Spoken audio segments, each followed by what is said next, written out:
축복합니다. 오늘 사건은 바울이 에베소에서 머물면서 일어난 매우 유명한 일화입니다. 그리고 에베소에서 일어난 이 소동 이후에 바울은 이제 마게도냐와 아가야를 거쳐서 예루살렘으로 갈 것을 결정하게 됩니다. 근데 그런 결정 후에 바울이 이런 말을 합니다. 우리 21절 말씀 한번 같이 읽어볼게요. 21절입니다. 시작. 이 일이 있은 후에 바울이 마게도냐와 아가야를 거쳐 예루살렘에 가기로 작정하여 이르되 내가 거기 갔다가 후에 로마도 보아야 하리라 하고. 우리가 차차 살펴보겠지만은 에베소에서 놀라운 일을 바울이 경험하게 됩니다. 바울의 몸에 닿았던 수건이나 앞치마를 통해서도 하나님이 일하시는 것을 보게 되고, 그 사건들을 통해서 에베소에 있었던 수없이 많은 이제 우상을 섬기는 사람들이 자신의 마술책을 가지고 와서 불태우는 일들이 일어나게 되죠. 바울이 에베소에서 겪었던 바울에게도 매우 놀랍고 또 충격적인 일들을 바울이 은혜를 경험하게 되고, 나서 바울은 이런 이야기를 하게 됩니다. 내가 마게도냐와 아가야를 거쳐서 예루살렘까지 가야 되겠다. 그런데 예루살렘에 머물지 아니하고 내가 로마도 보아야 하리라, 이렇게 이야기하고 있는 거예요. 바울이 하나님의 큰 은혜를 경험하고 난 다음에 바울의 마음에 소원이 생긴 것입니다. 바울은 지금까지 주로 아시아에서 복음을 전했습니다. 아시아에서 복음을 전한 이유가 아마도 바울의 고향이 다소 아시아 지역에 있었기 때문에 바울은 먼저 자신에게 익숙했던 곳에 가서 복음을 전했지요. 1차 전도 여행 이후에는 하나님께서 성령님을 통해 바울을 아시아에 머물게 하지 아니하고 마게도냐, 지금의 그리스 지역까지 나가 복음을 전하게 한 것, 그것이 바울의 2차 전도 여행, 지금 우리가 읽고 있는 장면들 아니겠습니까? 이런 전도 여행을 다 하면서 바울이 하나님의 큰 은혜를 경험하면서 바울 마음 가운데 내가 아시아에만 복음을 전하지 아니하고 또한 그리스 지역, 마게도냐 지역에만 복음을 전하지 아니하고 내가 이 그리스를 넘어서 로마에까지 복음을 전해야 되겠다. 이 바울 마음 가운데 소원하는 마음이 생긴 거예요. 꿈이 생긴 건 아니겠습니까? 당시 로마는 제국의 수도였습니다. 건축, 법률, 군사 그 모든 것이 모여 있었던 것이 대제국의 수도 로마였어요. 그리고 바울은 그 로마에 가서 복음을 전하고 싶었던 마음이 생긴 겁니다. 바울의 이야기를 들어보세요. 내가 로마에도 가야 하리라. 바울의 꿈이고 바울의 소원이 생긴 것입니다. 말씀을 보면서 바울이 이렇게 하나님을 위해서 귀하고 놀랍고 또 거룩한 꿈을 꾼 것 같이 전 우리 빛의 교회 식구들도요, 하나님을 위해서 소원하는 마음을 가지시고 하나님을 위해서 거룩한 것을 꿈꿀 줄 아는 성도님들 되시기를 주님의 이름으로 축복합니다. 여러분, 우리 마음의 소원이, 우리 마음의 꿈이 내가 좋은 학교에 가야 하리라, 내가 남들처럼 높은 연봉을 받아야 하리라, 이런 것이 우리의 꿈이고 우리의 소원이라면 그것만큼 우리 인생을 스스로 초라하게 만드는 것이 어디 있겠습니까?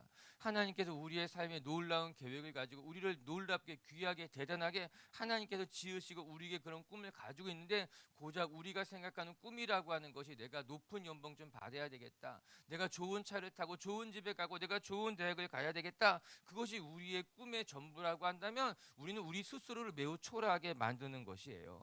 전 오늘 바울의 이야기가 마음에 많이 났습니다. 내가 로마에도 가야 하리라, 내가 복음을 전하며 평생을 달려왔는데 내가 아시아에 머물지 않고 내가 마게도냐에 머물지 않고 내가 로마까지 가서 하나님의 살아계심을 전하는 사람이 되고 싶다라고 하는 거예요. 사랑하는 빛의 교회 성도들은, 저는 여러분들이 하나님을 위해서 여러분의 삶을 아름답게 드릴 수 있는 하나님의 백성들 되길 주님의 이름으로 축복합니다. 바울이 하나님을 위해서 귀하고 아름답게 자신의 삶을 내어드리면서 내가 로마에도 가서 복음을 전하겠습니다 꿈꾼 것 같이 우리 빛의 교회 식구들도요, 하나님을 위해서 아름답게 귀하게 여러분의 삶을 내어드리는 소원을 가지시고 꿈을 가지고 살아가는 성도님들 되시기를 주님의 이름으로 축복합니다. 그럼 이렇게 하나님을 위해서 거룩한 것을 꿈꾸는 사람들이 잊지 말아야 될 것이 무엇일까? 오늘 본문은 그것을 같이 한번 이야기하고 있어요. 여러분과 나누고 싶어요. 첫 번째, 하나님의 꿈을 꾸는 사람들이 가져야 될, 잊지 말아야 될 중요한 요소, 교훈이 무엇일까? 우리를 능하게 하시는 분은 하나님이라고 하는 거예요. 우리를 꿈꾸게 하는 분도 하나님이지만요, 그 꿈을 이루어가는 분도 하나님이라는 사실을 잊으면 안 됩니다. 오늘 본문에는요, 흥미로운 사건이 두 가지가 등장하게 됩니다. 우리 먼저 11절과 12절의 말씀 한번 같이 읽어보겠습니다. 11절 12절 시작. 하나님이 바울의 손으로 놀라운 능력을 행하게 하시니 심지어 사람들이 바울의 몸에서 손수건이나 앞치마를 가져다가 병든 사람에게 얹으면 그 병이 떠나고 악귀도 나가더라. 바울을 통해서 하나님께서 놀라운 일들을 행하셨는데 오늘 12절의 말씀을 보니까요, 심지어는 바울의 몸에 수건이나 앞치마 같은 것을 대고 그걸 가져다가 병든 사람에게 얹은 즉 그 병이 낫고 환자가 회복됐다라고 하는 거예요. 정말 놀라운 일들이 바울을 통해서 일어나게 된 것이죠.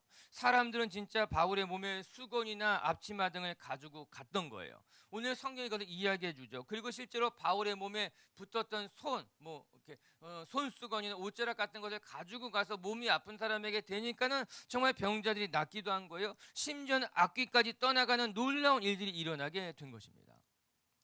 만약에 지금 이런 일들이 우리 주변에서 일어나게 된다면 여러분 어떨까요? 생각해 보게 됩니다. 아마도 그 사람이 엄청난 주목을 받게 될 것입니다. 제가 개척하고 나니까는 누가 저에게 그러더라고요. 한 사람만 고치면 된다. 한 사람만 살리면 되는 거야. 농담처럼.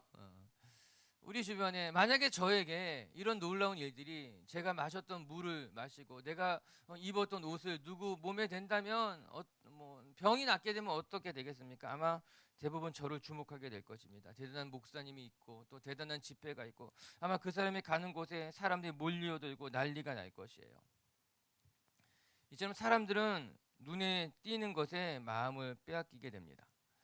어떻게 그런 일들이 일어났을까 세심하게 살피기보다는 지금 내 눈에 일어나는 일들의 마음을 빼앗기게 되고 그 사람을 주목하게 되고 그 사람을 따라가게 되는 경우들이 많죠. 그러나 오늘 본문은 우리에게 나타난 이런 기적들이 어떻게 일어나게 됐는지 그 중심을 꿰뚫는 비밀을 가르쳐주고 있는 거예요.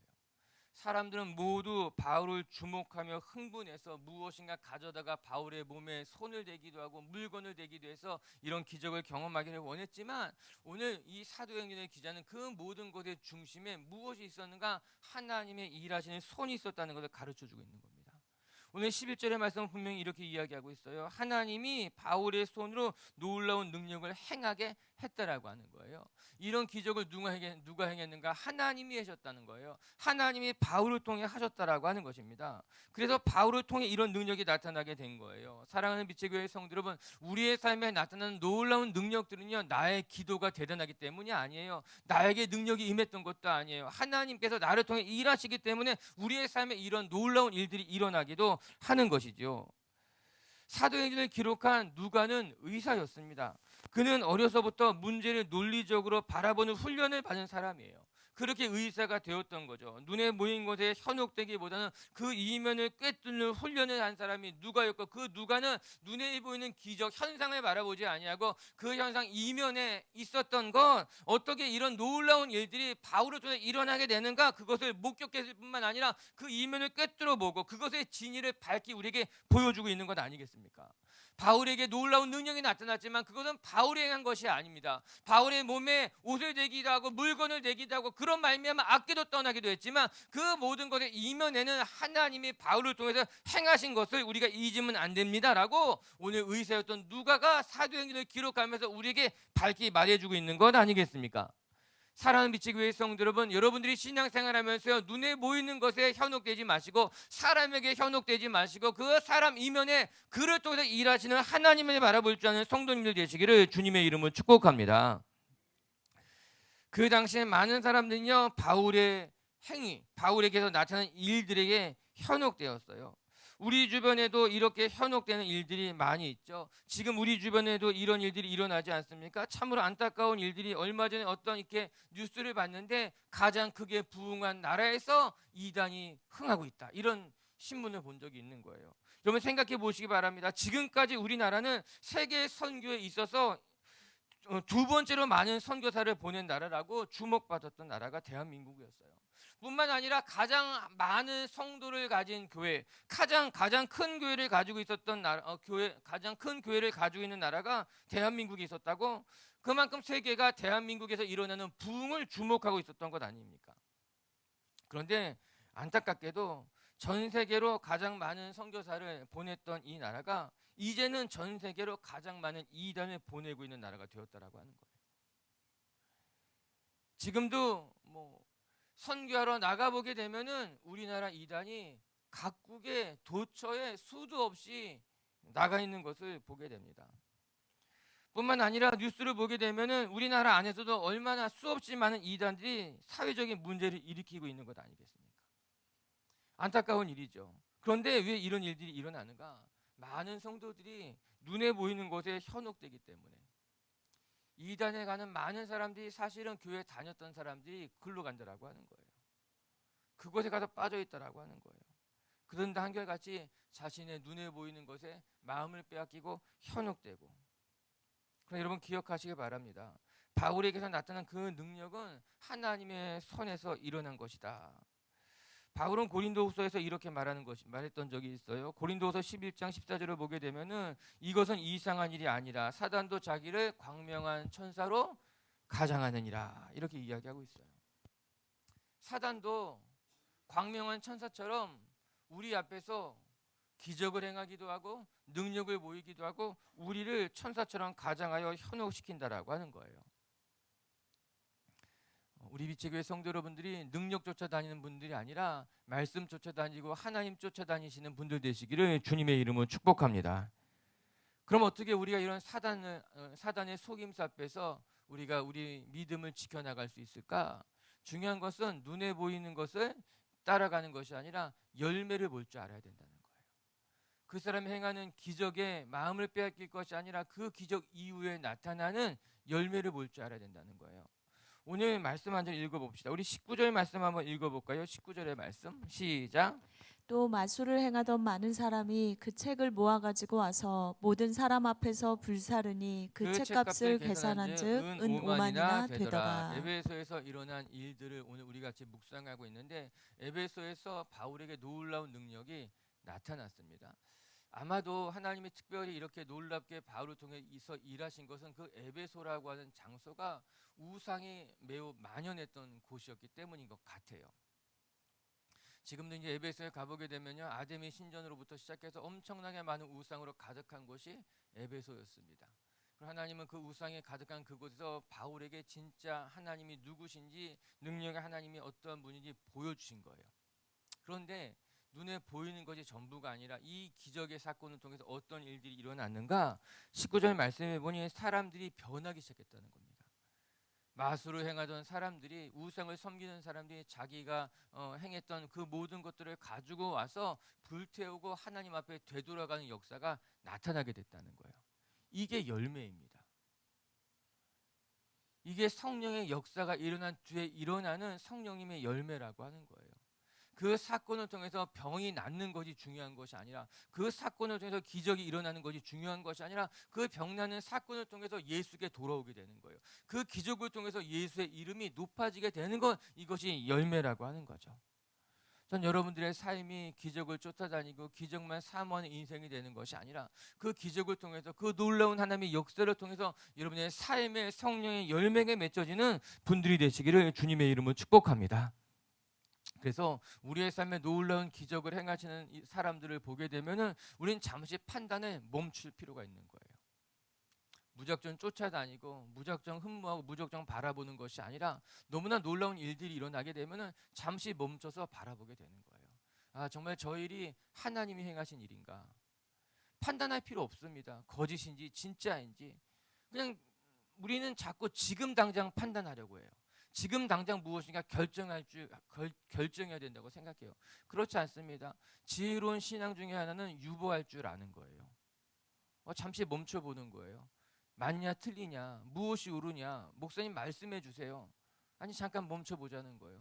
그 기적이, 그 능력이 과연 누구에게서부터 나온 것인지 잠깐 멈춰보면 알 수 있다는 거예요. 멈춰보면 어떠한 열매를 맺는지 보면 그때 가서 판단해도 늦지 않습니다. 쫓아갈 필요 없습니다. 전 우리 비치교회 식구들이요, 성령의 능력만 경험하는 분들이 아니라 성령의 열매까지 경험하시는 분들 되시기를 주님의 이름으로 축복합니다. 하나님의 위대한 꿈을 꿀 줄 아는 사람들은요, 능력을 쫓아다니는 사람들이 아니라 성령의 열매를 맺을 줄 아는 사람, 내 삶의 능력을 행하는 것이 내가 아니라 하나님인 것을 기억하는 분들을 저는 믿습니다. 두 번째, 또 오늘 말씀을 통해서 배우게 되는 것은요, 하나님의 위대한 꿈을 꿀 줄 아는 사람들은요, 진짜 신앙인이 되어야 된다는 거예요. 가짜가 아니라 진짜가 되어야 된다라고 하는 겁니다. 바울이 이런 기적을 보고 나서 재미있는 사람들이 나타나게 됐어요. 13절 말씀 한번 읽어보겠습니다. 13절입니다. 시작.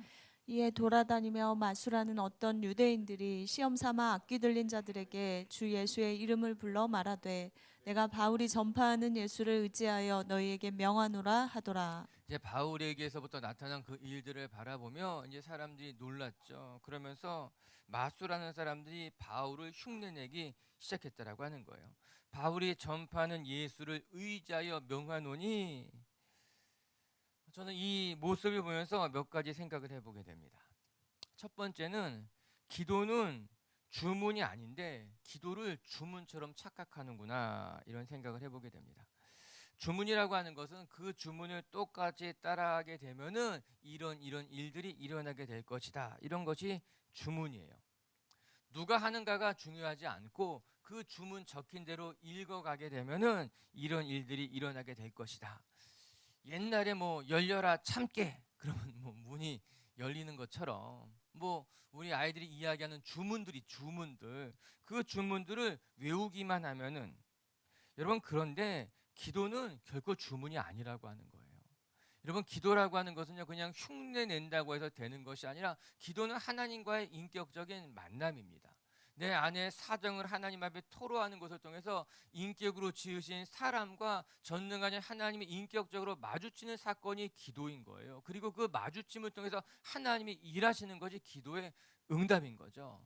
이 마술사들은 착각하게 됩니다. 바울이 행했던 그 모든 기도가 주문처럼 생각하게 된 거죠. 나도 바울처럼 예수의 이름으로 말하면 역사가 나타나지 않을까? 예수의 이름을 의지하여 말하면 그런 놀라운 일들이 똑같이 나타나게 되는 것은 아닌가? 사랑하는 빛의 교회 성도 여러분, 혹시 우리 중에도 기도를 주문처럼 생각하면서 주문처럼 기도하고 있는 사람들은 없습니까? 그냥 중언부언 말하면서 그냥 내가 이 자리에 나와가지고 내가 중언부언 이야기하면 하나님께서 들어주시겠지? 여러분, 그렇지 않습니다. 주문처럼 외우는 기도보다도 그냥 한마디 하나님 나를 도와주십시오 주님이라고 부르는 그 인격적인 부르짖음이 하나님 앞에 아름답게 올라가는 향기일 줄로 저는 믿습니다. 모두 우리 빛의 교회 식구들이여, 주문처럼 기도하는 어리석은 자가 되지 마시고 여러분 마음을 토로하고 여러분의 기쁜 것을 하나님 앞에 인격으로 아뢰일 줄 아는 하나님의 백성들 되시기를 주님의 이름으로 축복합니다. 두 번째는 이 13절을 보면서 정말 이들이 영적인 싸움을 너무나 쉽게 생각하는구나, 이런 생각을 해보게 됩니다. 분명 이것은 영적인 싸움이었어요. 귀신이 떠나가고 병든 것이 낫고 이 모든 것은 영적인 싸움이었는데 이 마술하는 사람들이 너무나 이것을 쉽게 생각했어요. 13절 말씀해 보면 이렇게 나오죠. 어떤 유대인들이 시험 삼아서, 이런 단어가 나옵니다. 시험 삼아 한번 자기가 해봤다라고 하는 거예요. 여러분, 영적 싸움이라고 하는 것은요, 시험 삼아 해보는 것이 될 수 없습니다. 우리의 온 마음과 뜻과 정성을 다해서 우리가 가진 모든 것을 가지고 맞서 싸울 때 비로소 우리가 영적으로 승리할 수 있게 되는 것 아니겠어요? 하지만 이들은 시험 삼아서, 재미 삼아서 이 일을 감당하고 있더라고요. 너무나 안타까운 거예요. 어리석은 일이다. 여러분, 우리의 삶에 영적인 싸움이 있습니다. 그 영적인 싸움 앞에서 저는 우리가 깨어 있을 때 비로소 승리할 수 있게 될 것이다. 여러분의 삶은요, 너무 녹록하게 바라보지 마세요. 여러분의 살아가는 삶은 너무 이렇게 낭만적으로만 바라보지 마세요. 오늘도 우리는 일어나서 영적인 싸움을 시작하게 되는 것입니다. 우리의 신앙, 우리의 삶을 무너뜨리려고 하는, 우리의 삶에 여러 올무를 놓고서는 우리를 쓰러뜨리려고 하는 사단 앞에 우리는 늘 깨어서 하나님 앞에 나아가야 되는 거예요. 예수님의 말씀이 생각이 났습니다. 예수님께서 베드로를 바라보며 무엇이라 합니까? 사단이 밀가루 보듯 너를 흔들고 있구나. 예수님이 영적인 눈으로 그 상황을 바라보고 있는 거예요. 어쩌면 지금도 사단이 우리를 넘어뜨리려고 밀가루로 흔들려고 우리를 호시탐탐 바라보고 있는 것 아니겠습니까? 마치 우는 사자와 같이 우리를 삼키려고 달려들고 있는 것 아니겠습니까? 우리 정말 하나님의 거룩한 꿈을 꾸길 원한다면 우리 빛의 교회 성도 여러분들이 늘 깨어서 영적인 긴장감을 가지고 여러분의 삶의 자리를 지켜나갈 줄 아는 분들이 되시기를 주님의 이름으로 축복합니다. 여기에 더 흥미로운 일이 일어납니다. 우리 14절부터 16절까지의 말씀을 한번 같이 또 읽어볼게요. 시작. 유대한 제사장 스게와의 일곱 아들도 이 일을 행하더니 악기가 대답하여 이르되 내가 예수도 알고 바울도 알거니와 너희는 누구냐 하며 악기 들린 사람이 그들에게 뛰어올라 눌러 이기니 그들이 상하여 벗은 몸으로 그 집에서 도망하는지라. 더 흥미로운 사건이 일어나게 됩니다. 유대 한 제사장이 있었는데 그 제사장의 일곱 아들들이 이 바울의 일을 흉내내기 시작했다라고 하는 거예요. 그래서 제사장이었다면 하나님의 말씀을 끊임없이 연구하고 묵상했던 사람일 텐데, 또 그의 아들들이라면 하나님의 말씀을 충분히 공부했던 사람들일 텐데, 그들이 이런 일들에 참여했다는 것이 너무나 안타깝고 또 참담합니다. 수학의 일곱 아들들이 이제 바울을 흉내내기 시작했다라고 하는 거예요. 그런데 그때 더 충격적인 사건이 나타납니다. 귀신들이 악귀가 대답하여 이르되 내가 예수도 알고 바울도 알거니와 너는 누구냐? 이렇게 묻는 거예요. 이 악귀는 수학의 일곱 아들들을 전혀 무서워하지 않았습니다. 오히려 그들을 제압하는 너무나 안타까운 사건이 일어나게 됩니다. 오늘 악귀의 말이 이렇죠. 내가 예수도 알고 바울도 아는데 너희는 누구냐? 내가 너희는 모르겠다라고 하는 것입니다. 왜 몰랐을까요?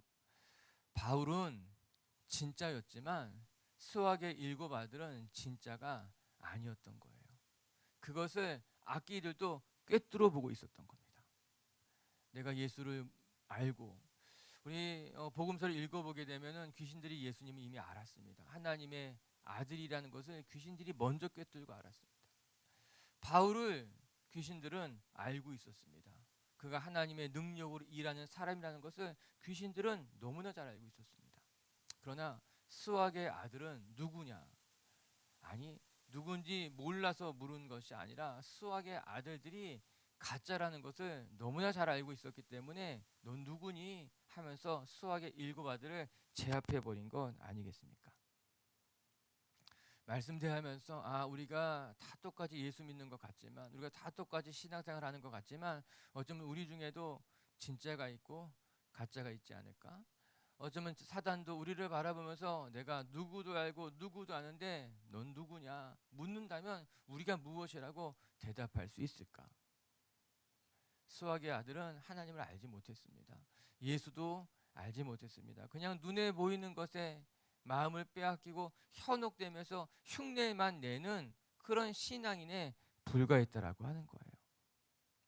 우리 자신을 돌아봅니다. 우리는 흉내만 내는 신앙인은 아닌지, 정말 우리 안에 예수의 십자가가 있어서 그 예수의 십자가가 나에게 능력이 되고 하나님이 나를 통해서 일하시는지, 저는 오늘도 이 새벽에 나와서 기도하는 여러분들이 정말로 흉내만 내는 가짜 신앙이 되지 마시고, 정말 여러분 안에 예수가 있고 예수의 능력이 있는 것으로 말미암아 사단도 두려워하는 진짜 신앙인들 되시기를 주님의 이름으로 축복합니다. 말씀을 정리하도록 하겠습니다. 오늘 바울이 에베소에서의 사역을 다 마치면서 바울은 놀라운 꿈을 꾸게 됩니다. 내가 마게도냐와 아가야를 넘어서서 내가 예루살렘에 가야 하리라. 그뿐만 아니라 내가 로마까지 가서 하나님의 복음을 전하겠다고 이야기한 것 아니겠어요? 바울이 하나님의 은혜를 경험하고 능력을 경험하고 내가 로마까지 가서 복음을 전하고 싶습니다. 놀랍고 귀한 꿈을 꾸게 되는 거예요. 전 우리 빛의 교회 식구들도요, 여러분의 삶을 통해 일하실 하나님을 바라보면서 아름답고 귀한 꿈을 꾸시는 성도님들 되시길 주님의 이름으로 축복합니다. 하나님이 우리를 귀하고 아름답게 위대하게 지으셨는데 여러분 스스로를 초라하게 만드시는 어리석은 꿈을 꾸지 마시고 하나님을 위해서 여러분의 삶을 헌신할 줄 아는 하나님의 백성들 되시기를 주님의 이름으로 축복합니다. 하나님의 꿈을 꾸는 사람은 어떠한 것을 유념하고 기억하며 살아가야 될까? 첫 번째, 우리를 통해 일하시는 분이 하나님이라고 하는 거예요. 나를 능하게 하시는 분도 하나님이라고 하는 거예요. 여러분, 우리의 삶에 능력이 나타날 때가 있는데 그거 내가 대단하기 때문이 아니에요. 나의 믿음 때문도 아니에요. 더 정확히 말한다면 나를 통해 일하시는 하나님 때문인 거예요. 오늘도 여러분 안에 살아계신 예수를 바라보시고 살아계신 하나님의 능력의 손을 붙드시는 성도님들 되시기를 주님의 이름으로 축복합니다. 두 번째, 우리가 하나님의 거룩한 꿈을 꾸기 원한다면 우리는 흉내만 내는 가짜 신앙인이 아니라 정말 진짜 기도하고 진짜 믿음을 붙들 줄 아는 진짜 신앙인이 돼야 되겠어요. 수학의 일곱 아들들은 흉내만 내는 사람들이었어요. 오늘 에베소에 있는 마술사들도 시험 삼아서 흉내만 내는 사람들이었어요. 그 결말이 얼마나 참담합니까? 우리 빛의교회 성도 여러분, 우리 흉내 내지 마십시다. 흉내 내면서 신앙생활 하지 마십시다. 우리가 마음과 뜻과 정성을 다해서 주님 바라볼 줄 아는 진짜 신앙인들이 되시기를 주님의 이름으로 축복합니다. 같이 함께 기도합시다.